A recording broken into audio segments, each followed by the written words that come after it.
All right, let's talk about a very important topic here, and it does not matter what your position is, what your goals are, what your, products and services are. This is something that you need to learn how to do, which is how to present. So this is presentations 101. So this is basic stuff here. Now, does it matter if you're somebody who is always presenting? You need to learn this. Okay, this is going to set you up for more influence as a leader, more opportunities, more money, more respect. It's going to bring a lot to you because look, if you can't capture the attention of your audience, whether it's over the phone, whether it's over Zoom, whether it's in a one-on-one meeting or a group meeting or being on stage, you're going to lose respect, you're going to lose influence, you're going to lose opportunities. And I don't want that to happen to you. Now, let me ask you a question here. How many times has this happened to you? For you, be honest. How many times have you sat through a presentation and you mentally checked out after 5 minutes?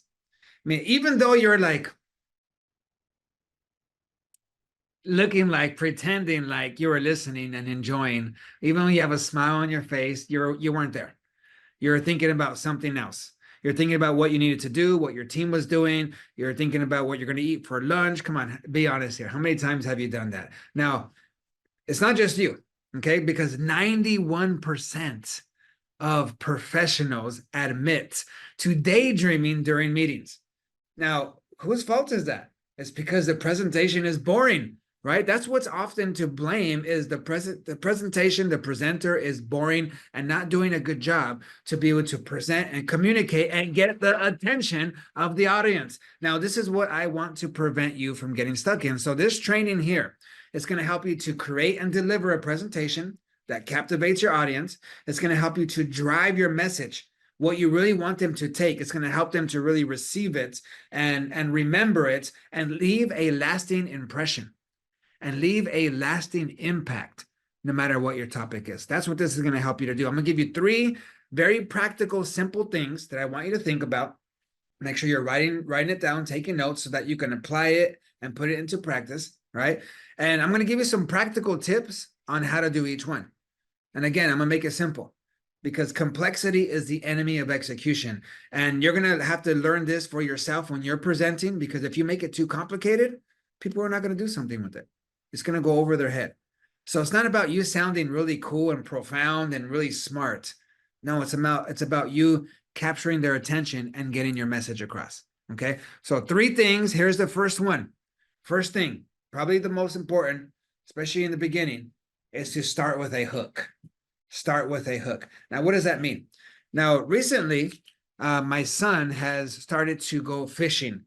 Now, I did not grow up fishing, so it's not my expertise. So what did that make me do? Maybe go do some research, maybe start asking people who do it all the time, because I want to gather information. That way I can have valuable communication and feedback for my son who is starting to go and do more fishing, right? Now, a big part of what I was asking is like, hey, all right, my son's going to be going fishing. What's the best pole to use, the best reel, the best line, the best hook, the best bait? What do I get? And they kept asking me, that all of them, everyone that I asked, they would ask me the same thing. Well, is he going to go fishing in the ocean? Is like seawater, saltwater, freshwater? Is he going to go in a lake? What kind of fish is he going to go after? And I was like, shoot, like I didn't even think of this, right?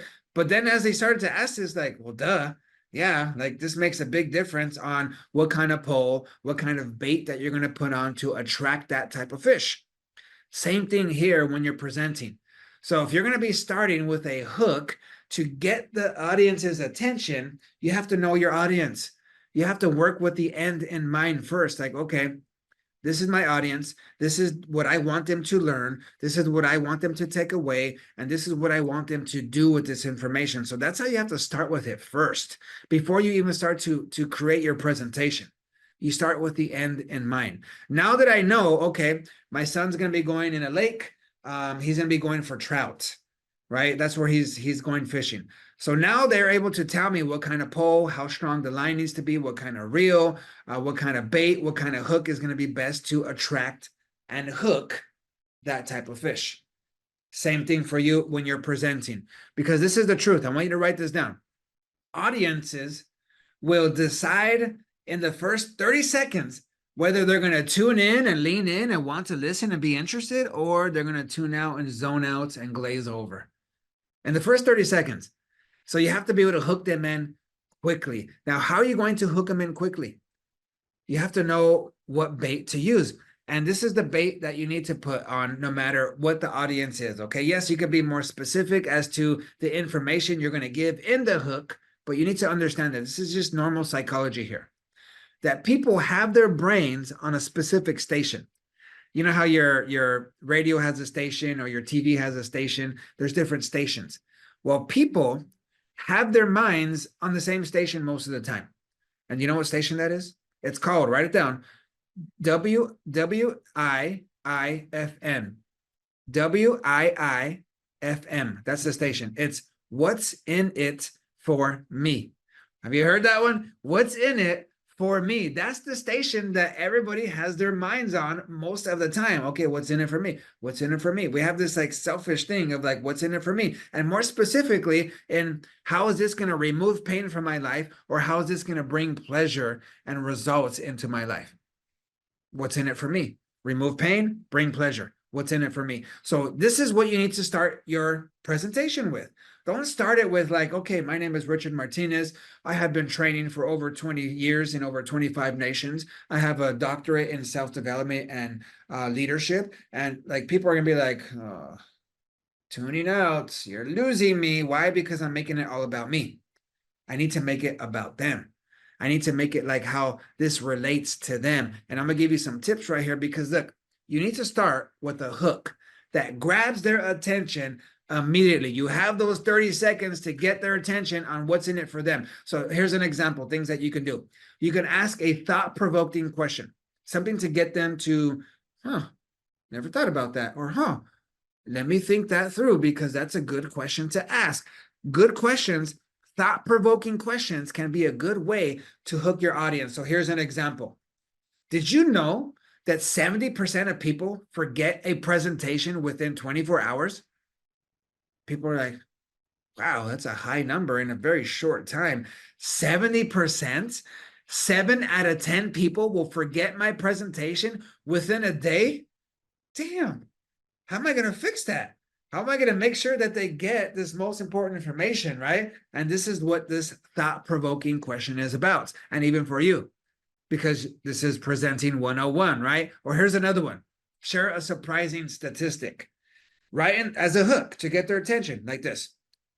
Did you know that 90% of decisions are influenced by visuals? 90% of decisions are influenced by visuals. People are like, yeah, I am a very visual person. And you start to relate with them and show them like, hey, I'm talking to the right people here, to the right audiences, right? This is why a lot of times during presentations, I'll do a couple things.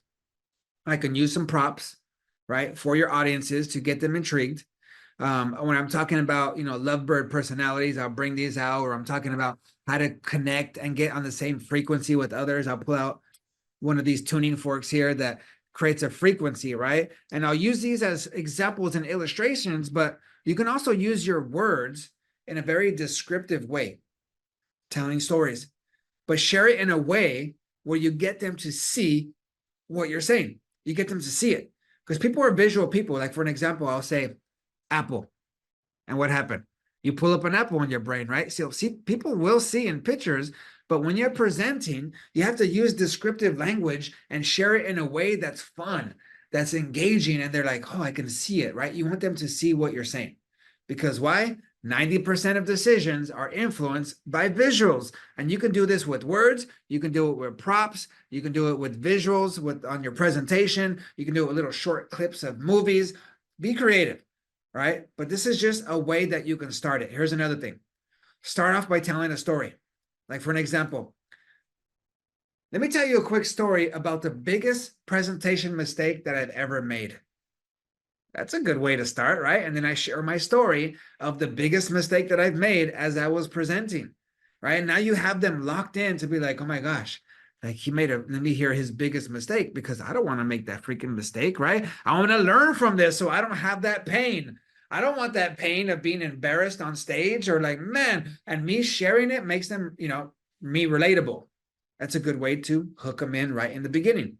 So these are some simple things here of how to use a question, how to use a statistic, how to share a story, how to use some props, some visuals, some descriptive language to get them hooked in right in the beginning. So here's another example right here for a presentation. Let's say I'm going to be talking about productivity, how they can, really boost their productivity personally. You can start off with something like this, a question. If you can reclaim 2 hours of your day, what would you do with that time? Every day, you can pull out 2 more extra hours every day. What would you do with that extra 2 hours? And you let them kind of think about that, right? You kind of pause, power pause for the effect, and now they're starting to think about it. So it's something that you have now hooked them in. You have now engaged them because you have the right hook, you have the right bait with the audience by asking something that gets them to lean in and be interested. So those are some practical things that you can start to do this. Number one, which is start with a hook. Get their attention immediately because they're going to decide within 30 seconds whether they want to listen or not. So you have to make sure you start, boom, right away, make it about them. What pain are you going to remove? What pleasure are you going to bring? Get them to think about something that's going to be about them. Number two, keep it simple. Keep it simple. I had a huge problem with this for a long time. I still struggle with this because I'm a giver. I'm a teacher and I want to give all the freaking information because I'm like, man, I want to just give it all because I want to give. And it's coming from a good heart. I want to give and make sure that they succeed. But me overcomplicating it is doing more harm than benefit. It is. You start to overwhelm people and it starts to become very complex. And complexity is the enemy of execution.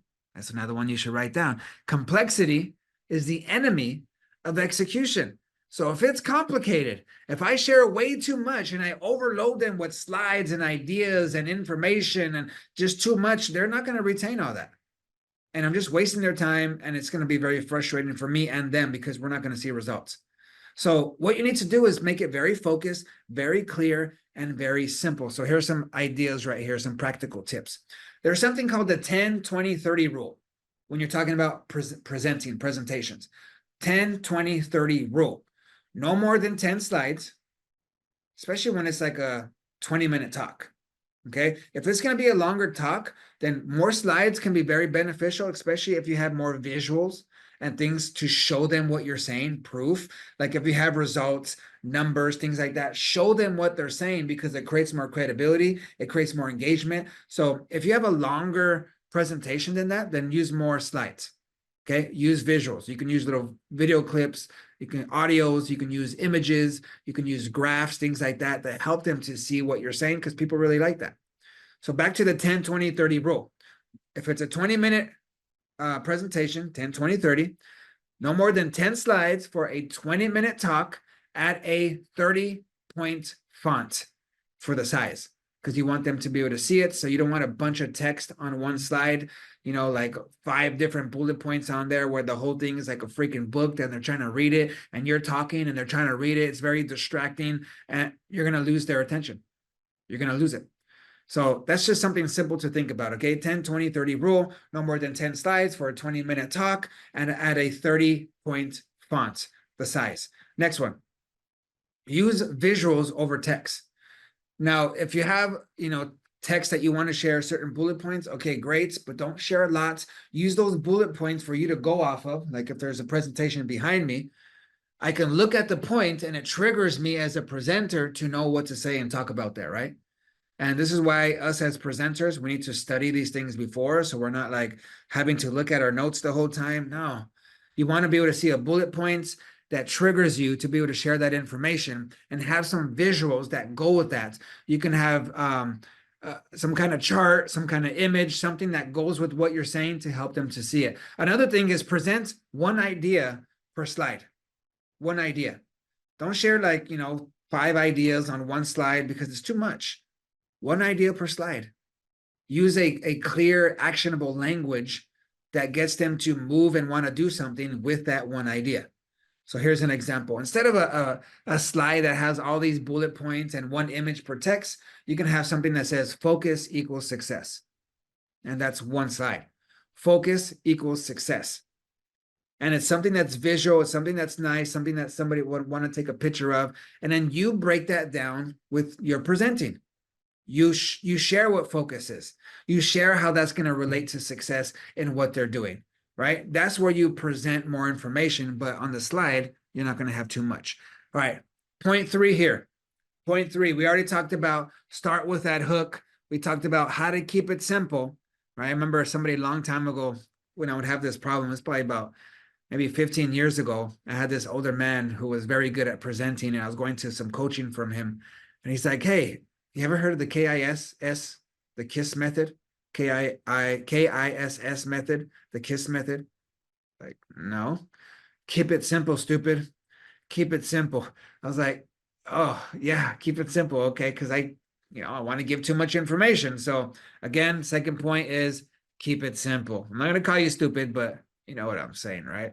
All right, number 3, close with impact. So you started with a hook, you kept the message simple, now you need to close with some impact.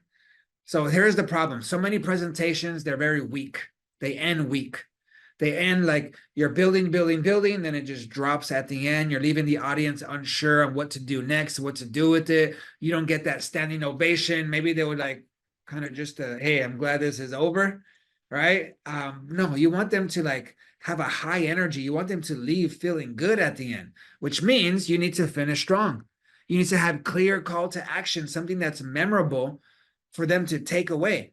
So what is it like out of all the information that you're taking, that you're giving them, what do you really want to leave with? Because they're not going to remember all of it. So you have to leave them. You have to end it with something very strong and impacting, something for them to take. And your energy has to end on a good positive note. So you're not going like building, and then dropping down in the energy. No, you want to build. You can go up and down during the presentation. That's fine. Even better, you want to take them on a little emotional roller coaster, but you want to end up on a very powerful end here, okay? So here's some practical tips here. Recap your message in one sentence. You can do this at the end where you recap it. You give a little summary and a call to action. For an example, productivity isn't just about working harder, it's about working smarter. It's a very simple thing that people are like, yeah, that's something that they can take away, right? And it says a lot. Productivity is not just about working harder, your effort, you trying. No, it's about being smarter and getting the result. So your whole presentation can break all these things down, but you can summarize it in one sentence. Or here's another example. You can share a personal takeaway, right? Something that they can tell you, like here's the example. The strategies, this strategy that I'm about to share you, that I share with you here, it saved me 10 hours a week. Imagine what that would do for you. 10 hours. This strategy that I just gave you saved me 10 hours every week. Imagine what that can do for you. There's another little way to end it with some kind of powerful thing to get them to be like, ooh, yeah, now I really want to go do it because, man, it saved him 10 hours a week. Shoot, I want to save 10 hours a week. I'll be able to do a lot more with that time, right? Whether it's spending time in my projects or my team or with my family, man, that's very valuable there, right? So it creates this call to action. Or you can end with a question that may be like this. What's one action that you're going to take today that will improve your productivity and your workflow? Go ahead and write it down. So you're able to summarize it even with this question to get them to think of how they're going to put it into action, right? So here's another example for a sales pitch. You close with something like this. So let's get started on boosting your results today. When is a good time to schedule your onboarding? When is a good time to schedule your onboarding? That you start to, hey, let's start off by getting more results. Boom. When is a good time to schedule your onboarding? It gets them to think about, okay, when can we start with this onboarding? You get some kind of clear call to action, some kind of commitment. This is where you can schedule and you can continue, working with them in the training, your presentation, if that's something you need to do. So that's just another example, right? So here's a little exercise that I want you to do. This is a 3-minute presentation practice. So each person needs to prepare a 3-minute presentation on any topic. Now, of course, I would suggest that you create a topic that fits your role. fits something that you already need to do. If you need to present something to your boss, your supervisor, your team, even better, right? So make it for that. 3 minute presentation. Now, I want you to focus on starting with a hook, keeping simple, the slides simple, and closing with some impact. Those three things: starting off with a hook, keeping the slides very simple, and starting with ending with something that brings impact. And the last practice here that I want you to do is present to the group to be able to get feedback from how you did. So create the 3 minute presentation, right? Use the framework that I did, and then create a time where you can present it, you can practice it, and get honest feedback from your team or from the from somebody that can help you to kind of polish it up, right? So here's a summary now. So engaging presentations aren't just about filling up the time. It's about creating impact in your audience.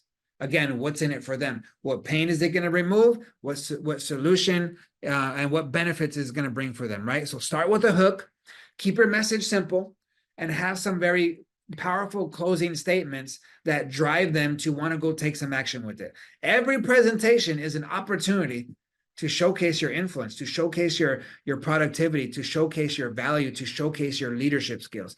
Every opportunity, every time you present is an opportunity to do that. So here's your call to actions here. 3 call to actions. 1, choose a topic that you're going to present this next week and create an outline with the steps of using the steps that you learned here. So create a topic, what you're going to present this next week. And this is to the exercise that you're going to be doing. And create an outline of what you need to do, especially using everything that you learned here, right? Practice your hook, practice your main points, and practice your closing until it feels very natural.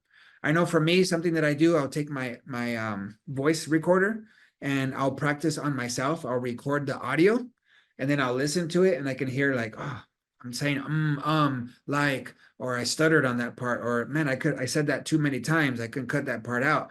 I do it again until I polish it up. And then I get my camera and I set it up and I record myself so I can see my body language, so I can see my facial expression, so I can see what I'm doing with my hands. And now all of a sudden, I know it's hard to watch. I know it's hard to listen to because I know I hated to listen to myself and watch myself for a long time. But then I saw the value of doing it because I would be able to, you're your hardest critic, right? So now you can see the things you can get better in. And that's, even though it doesn't feel good, even though it's a little embarrassing sometimes, man, it makes you better. So do it. Practice your hook, practice your main points until it begins to flow naturally. Third thing is deliver your presentation with confidence and take note of the results that it had. Right? Hope you guys enjoyed this. Make sure you guys do the exercise. Make sure you guys do the call to actions here. We're talking about presenting 101, how to command a room in your presentation so that way you can be set up for more success. See you in the next training.